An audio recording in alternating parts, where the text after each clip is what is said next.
Good morning, students. Welcome to Good Samaritan School Isapur online classes. This is your science class, and today we are going to study electricity and circuits. Topic: electric conductors and insulators. So let's begin. In all our activities, we have used metal wires to make a circuit. Suppose we use a cotton thread instead of a metal wire to make a circuit. Do you think that the bulb will light up in such a circuit? What materials can be used in electric circuits so that the current can pass through them? Let us find out. So we are going to study about the materials which allow the current to pass through them and the ones which do not allow the current to pass through them. So let's see activity 5. Disconnect the switch from the electric circuit you used for activity 4. This would leave you with two free ends of wires as shown in figure 12.12a. So in this figure you can see that there are two free ends of the wire. Bring the free ends of the two wires close to let them touch each other. Does the bulb light up? You can now use this arrangement to test whether any material allows current to pass through it or not. So here in B they have selected a key, and a key is made up of a metal, and therefore they can see if this material is allowing current to pass through them and is the bulb glowing. So A is a conduction tester and B testing whether the bulb glows when the tester is in contact with a key. So this is the material which they are testing if it conducts electricity or not. Collect samples of different types of materials such as coins, cork, rubber, glass, keys, pins, plastic scale, wooden block, pencil lead, aluminium foil, candle, sewing needle, thermocol, paper and pencil lead. So whatever material you are getting around you, these are some of those which are easily available at your home also. You can test it with these materials. One by one, bring the free ends of the wires of your tester in contact with two ends of the samples you have collected. Make sure that two wires do not touch each other while you are doing so.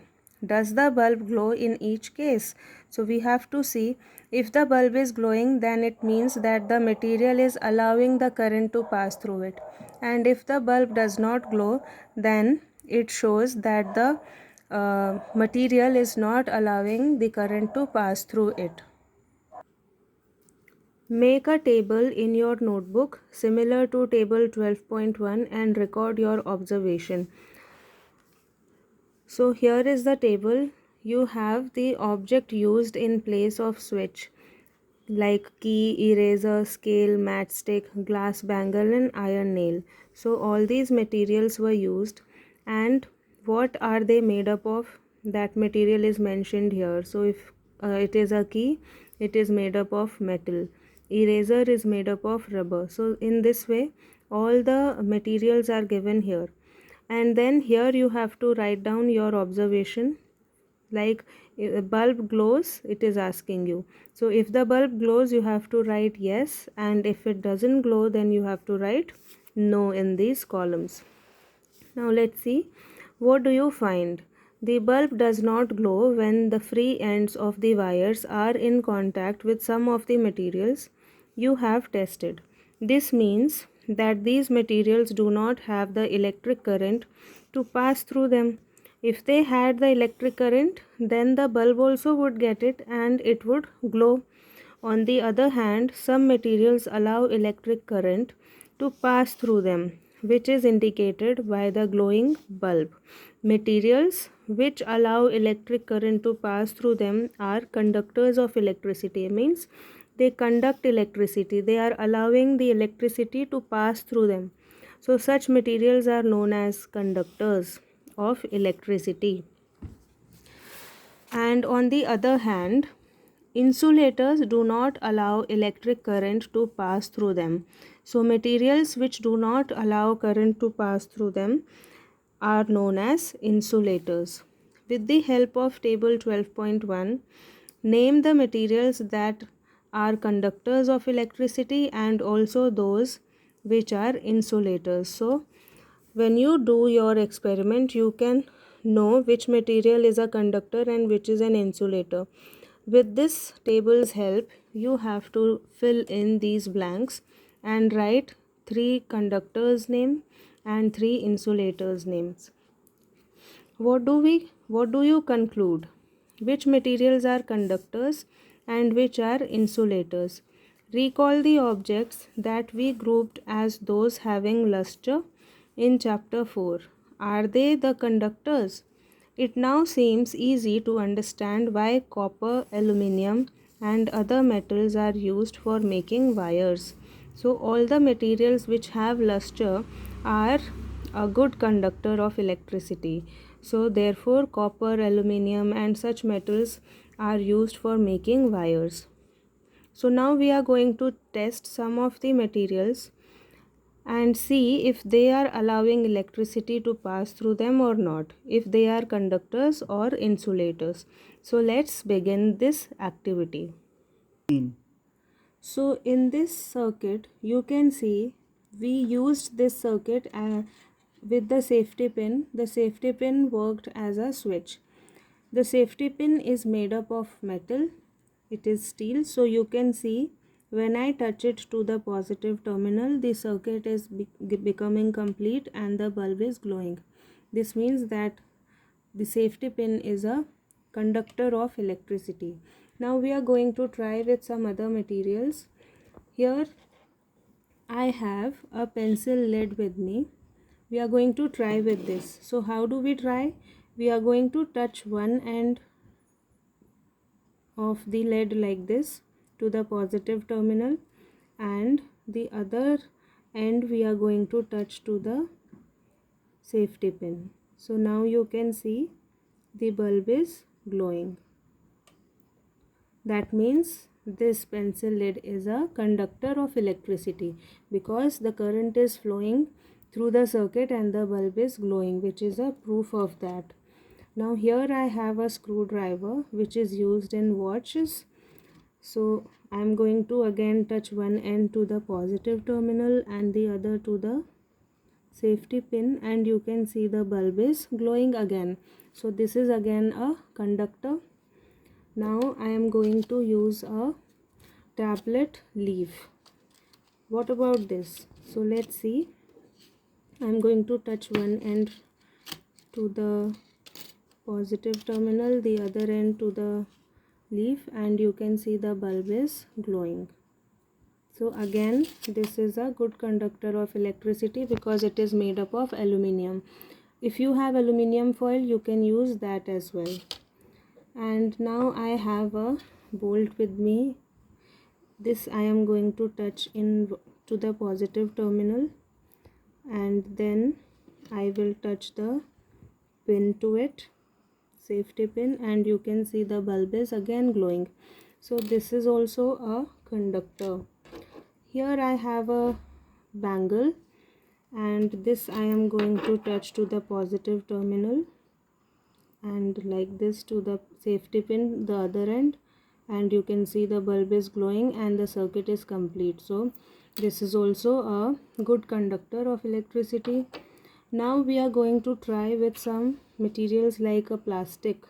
So this is a pen cap. I have already touched the one end of the safety pin to the pen cap. The other end I am touching to the positive terminal, but the bulb is not glowing, which means that this is an insulator. The next one is a matchstick. Matchstick is made up of wood. So I am going to touch one end of the matchstick to the positive terminal and the other end of the safety pin to the matchstick, you can see here, and the bulb is not glowing. So again wood is an wood is an insulator. Here I have a cotton. If I touch cotton to one end like this, and here if I touch the other end like this, the circuit is still not complete because the bulb is not glowing. So cotton is also a bad conductor, which means it is an insulator. Next I have an eraser with me, and I am going to try with the eraser, and if I do this, then again the circuit is still incomplete and the bulb is not glowing. So children, we have seen some insulators and some conductors like the safety pin itself, then the aluminium foil, the metallic screwdriver, metallic bolt, and the bangle, and the lead of the pencil. So you can see that the conductors are shiny and they have luster in them. So therefore the lustrous objects, which are mostly metals, are good conductors. They are conductors and therefore we use them to make wires. So these are bad conductors, means they are insulators, and all these are good conductors of electricity. So let us recall activity 4, in which we made an electric circuit with a switch. We just now saw the switch in which the circuit in which we used a switch. When the switch was in the open position, were the two drawing pins not connected with each other through the thermocol sheet? So to again remind you of that, here when the switch is not in touch with the second pin, the pins are in touch with the thermocol sheet anyway.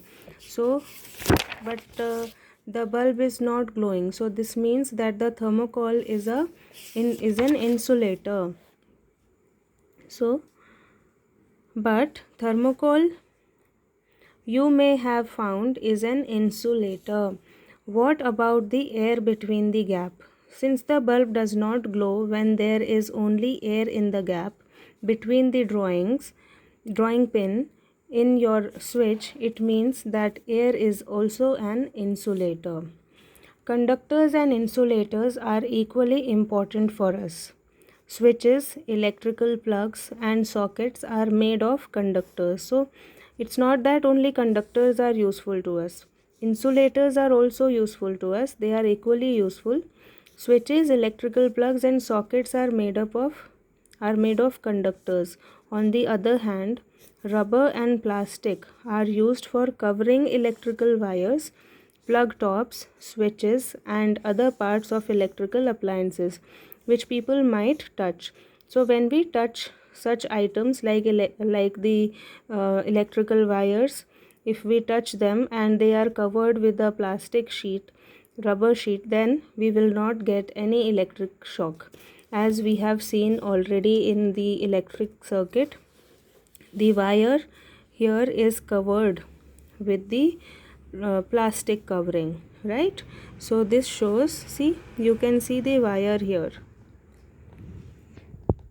but the wire is covered with the plastic here so that the person using this will not get any shock. Same is the case with the electric switches as well. So children, this is why conductors and insulators both are equally important. Let's read the caution. Your body is a conductor of electricity, therefore be careful when you handle an electrical appliance. So if you are touching an electrical appliance and you get electric shock, then because our body is a conductor, the current will pass through our body. So whenever we are handling an electrical appliance, we should wear rubber slippers, and those rubber slippers should not be wet, because these rubber slippers are if they are wet, then water is a conductor of electricity, so then it is of no use. So children, whenever you are going, so children, I hope you understood this. A quick tip: whenever you are going out, wear masks and wash your hands as much as possible so that you can keep COVID-19 at a bay.